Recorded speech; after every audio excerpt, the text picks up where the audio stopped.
de Dieu. Juste avec, c'est l'eau seulement que vous voyez là. Mais la personne est en train de mourir et ressusciter avec Jésus, enseveli avec lui. Et vous pouvez lire ça dans Colossiens 2:12, Romains 6:4, Colossiens 3:1.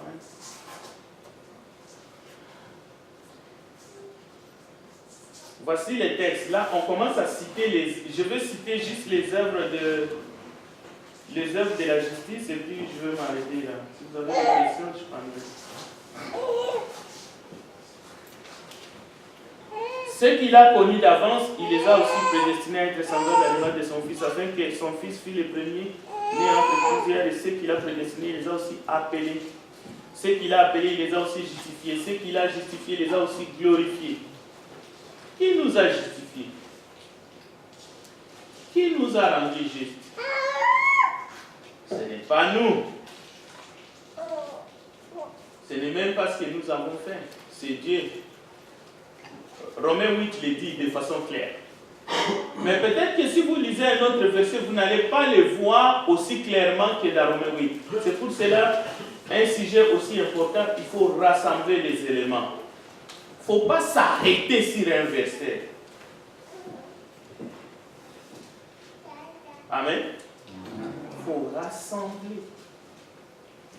Ça peut prendre même plusieurs mois pour épuiser les sujets. Regardez, car tous son péché sont privés de la gloire de Dieu, ils sont gratuitement justifiés par sa grâce, par les moyens de la rédemption qui est en Christ. Romains 3:20. Nous sommes justifiés par la grâce, mais par le moyen de la rédemption. Peut-être que dans un autre texte, tu peux aller voir par les moyens de la foi. C'est pas mauvais. Mais ne faites pas de la foi un tout.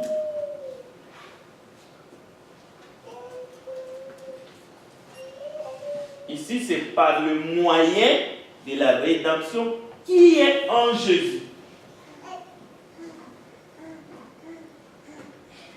Voilà, quelle est la réponse de l'homme? Il faut que j'arrive ici. Là, je m'arrête. Regardez bien. Dieu a fait, mais qu'est-ce que vous amenez? Première chose, la foi. Il faut commencer par la foi. Jean 6:8. Il lui dit, je ne cite pas la foi juste, merci.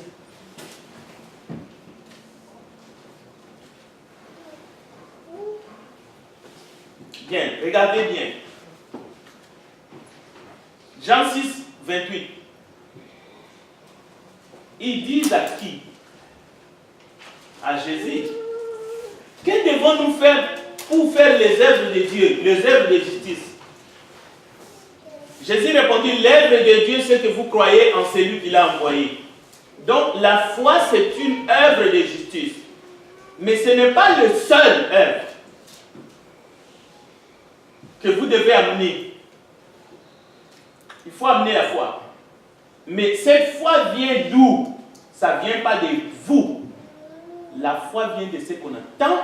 Ce qu'on entend vient de la parole de Dieu. Cela veut dire que la foi vient de Dieu. Mais vous devez l'amener quand même. Mais ne frappez pas la poitrine parce que ça ne vient pas de toi. Amen. Ça vient de Dieu. La foi, ce n'est pas à toi. Toi, tu n'es qu'un mort.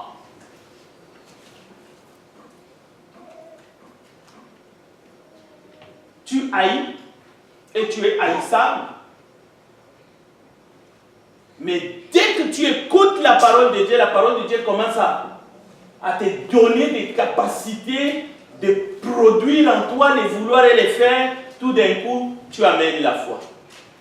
Bien, deuxième chose, la repentance. La repentance, ce n'est pas l'argent. Mais si tu veux arriver au salut, tu veux être régénéré, tu dois te repentir de tes péchés devant Dieu. Alors, si tu minimises la repentance ou tu n'en parles pas, tu penses que juste la foi, je suis sauvé, tu te trompes et tu trompes les gens. Donc, dans le plan du salut, l'homme doit se repentir. Mais il y a des gens qui ont eu la foi qui ne se sont pas repentis. Les exemples sont légion dans la Bible. Je ne veux pas m'arrêter là, je n'ai pas beaucoup de temps. Troisième chose, la confession. C'est une œuvre de justice. Romains 19. Si tu confesses de ta bouche le Seigneur Jésus, si tu crois dans ton cœur que Dieu l'a resté dans, tu seras sauvé. La même chose, crois au Seigneur Jésus, tu seras sauvé, toi et ta maison. Si tu confesses de ta bouche, tu seras sauvé. La confession, la repentance, le baptême au nom de Jésus pour le pardon de tes péchés. Le Seigneur nous a montré, lorsqu'il vient, il dit à Jean-Baptiste, il faut me baptiser. Jean-Baptiste, il dit non, ce n'est pas à moi de te baptiser. Tu es trop grand pour moi. Jésus dit, laisse faire tout ce qui est juste. Donc, Jésus nous montre que le baptême, quand tu plonges comme un canard, c'est une œuvre de justice.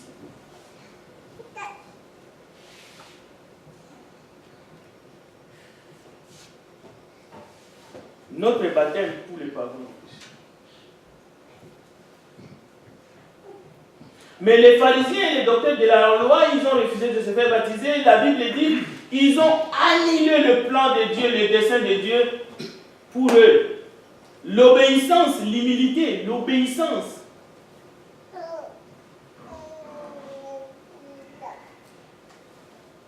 Ces œuvres de justice que je viens de citer rapidement, ces œuvres de justice ne se trouvent qu'en Christ.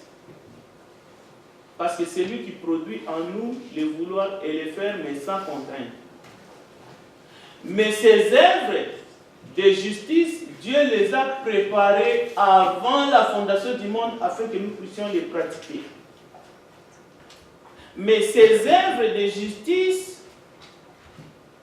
ne font pas de nous des contribuables dans le plan de Dieu du salut. Nous ne contribuons pas. C'est ça que ça veut dire. Il n'y a pas de mérite. Ce n'est pas parce que tu te fais baptiser que tu mérites le salut. Non. C'est gratuit.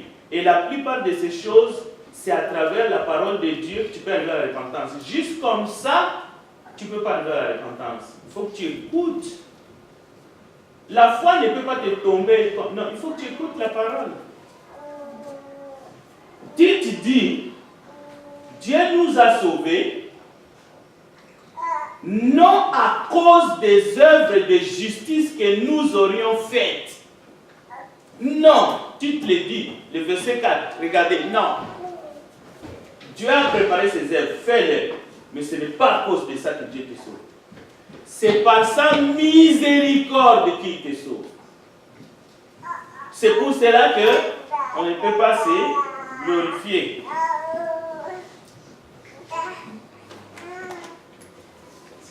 Je vais vous mettre ça et puis 5 minutes pour les questions.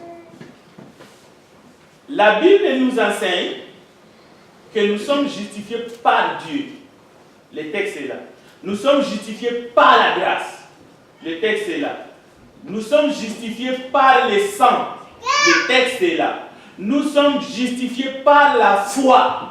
Le texte est là. Nous sommes justifiés par les œuvres. Maintenant, ces œuvres-là, c'est quelle sorte d'œuvres? Ce n'est pas les œuvres de la loi, c'est les œuvres de la justice de Dieu. Et parmi ces œuvres de la justice de Dieu, tu as la foi, la confession, la repentance, le baptême, la confession, tout ce que nous venons de mentionner. Imaginez que tu es en train d'étudier ta Bible, tu tombes sur le premier texte, Romains 8, 33, c'est Dieu qui nous justifie. C'est vrai. Un autre frère, il tombe dans Romains 3, 28. L'homme est justifié par la foi. C'est vrai. Tout à fait vrai. Mais notre frère va lire Romains 5, 9. Ayant été maintenant justifié par son sang, Est-ce que vous comprenez? Donc, il faut prendre tout ça. Je vais me limiter là. Je vais prendre des questions si vous en avez.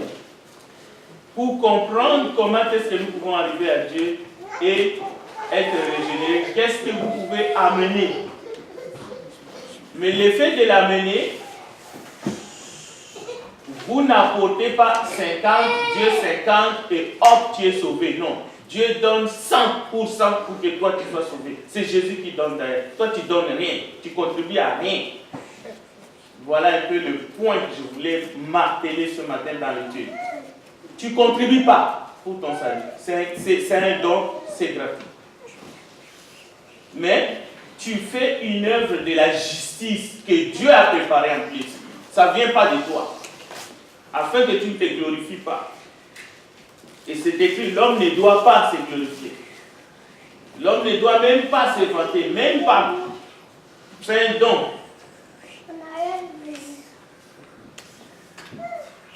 Et Frédéric, oui. Il y a un courant au XVIe siècle, après la réforme de 1517, Oui. et que pour corriger, en fait, alors comme l'Église de Jésus-Christ a pris naissance le jour de la Pentecôte, et que au fur et à mesure, on s'écarte de la doctrine, et qu'il y a un groupe qui décide, en fait, pour corriger quelque chose, eh bien, on vendait à l'époque quelque chose pour le salut. Et ce qui va donner naissance à la réforme, à savoir dire que ce n'est pas par les œuvres que les hommes soient sauvés. Et maintenant, on dit, il y a une théorie magique, c'est la foi seule. La foi seule.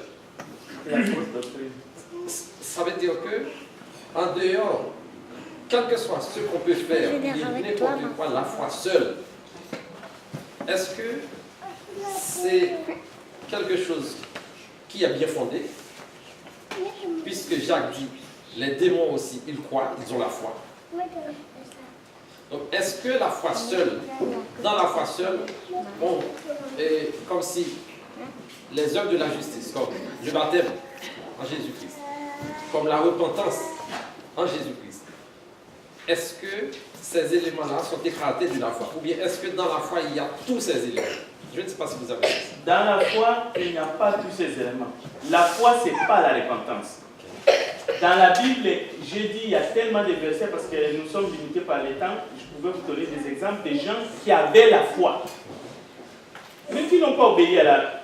Écoute, il y a des gens qui sont assis dans la salle ici, quelqu'un qui vient, il écoute la parole, il a déjà la foi en lui. Même le processus de la repentance commence. Mais cette personne-là n'a pas encore obéi à l'évangile. Cela veut dire qu'on peut avoir la foi et se perdre. Tu peux te perdre en ayant la foi. Tu dois obéir à l'évangile. Et obéir à l'évangile, c'est avoir la foi, se repentir, confesser. Si quelqu'un se présente ici, il veut se faire baptiser, je lui demande, crois-tu que Jésus-Christ est le Fils de Dieu? S'il reste muet et puis qu'il ne me répond pas, est-ce que je vais le passer dans l'eau du baptême avec la foi qu'il a amenée jusqu'ici? Non. Il faut qu'il confesse publiquement. Donc, la foi n'englobe pas tout. La foi, ce n'est pas la repentance. Bien que par la foi, vous pouvez arriver à la repentance et passer les autres étapes. La foi, on peut dire, c'est la porte. Mais il y a des fois qui est là et qui ne bouge pas. Et puis qui n'amène pas quelqu'un, disons, à l'obéissance. À ce moment-là, la personne doit faire ses épreuves. Disons, ce n'est pas une école, mais la personne doit prendre la décision d'obéir à Dieu. Oui, frère. Parce que tu peux réfléchir à la dernière minute à faire. Mais en parlant de ça, des gens qui pensent que la foi est suffisante. Mais le salut, c'est une chaîne. Oui, vous l'avez expliqué, c'est une chaîne. Mais la chaîne, est-ce qu'on peut compter combien de maillons qu'il y a dans une chaîne. Alors, tout ce que vous venez d'expliquer là, ce sont des maillots qui forment la chaîne. Alors, on dit par le moyen de la foi. La foi, c'est un moyen que c'est comme si on recourt à l'initiative de Dieu. Et l'initiative là, c'est la grâce. C'est la grâce, la miséricorde de Dieu. Oui, vas-y rapidement, frère.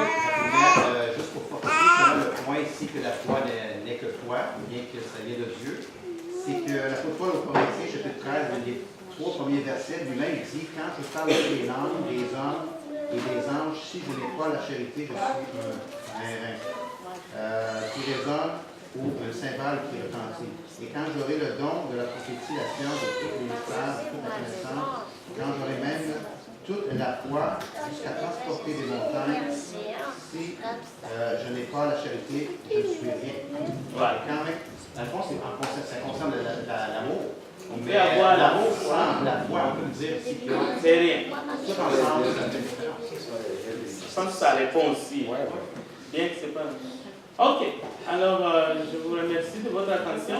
J'ai dit que c'est un sujet vaste, mais on va essayer, mais il faut savoir, ne donnez pas l'assurance. Oh, tu as la foi, tu es sauvé. Non, tu donnes l'assurance là où il ne faut pas. La personne doit suivre tout ce qui est écrit sans sauter un maillon. Parfois, c'est la repentance qui est négligée. Parfois, c'est le baptême.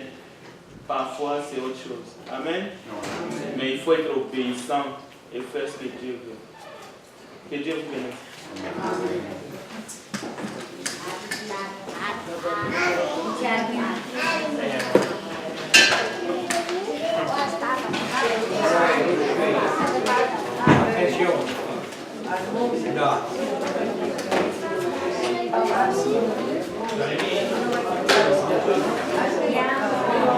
I was doing when I